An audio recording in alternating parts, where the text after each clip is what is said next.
ক্রমেই ঘনিয়ে আসছে বাঙালির সেরা উৎসব শারদীয়া। প্রতিটি ক্লাব মহল্লায় শুরু হয়ে গেছে দেবী আরাধনার প্রস্তুতি। শারদীয়া উৎসবে পুজো উদ্যোক্তাদের মধ্যে নতুন ভাবনা নিয়ে দর্শকদের সামনে হাজির হওয়ার ইঁদুর দৌড় শুরু হয়ে গেছে। দর্শকদের মন কেড়ে নিতে নতুন ভাবনা সামনে আনার প্রতিযোগিতা চলছে সমান তালে। ঠিক সেই আবহে নিজেদেরকেও সামনে আনলো রাজধানীর দশমীঘাট ক্লাব। আজ ক্লাবের পুজো প্রাঙ্গণে সাড়ম্বরে অনুষ্ঠিত হয়েছে খুঁটি পুজো। উন্মোচন করা হলো তাদের এই বছরের পুজো ভাবনা।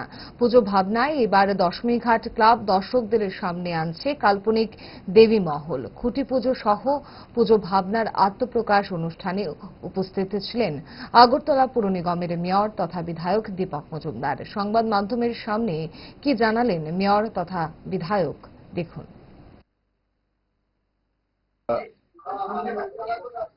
দশমীঘাট ক্লাব প্রাঙ্গণে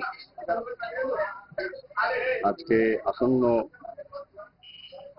শ্রী শ্রী গণেশ পূজা উপলক্ষে এবং আসন্ন শারদীয় উৎসব উপলক্ষে দশমী ক্লাবের উদ্যোগে আজকে আনুষ্ঠানিকভাবে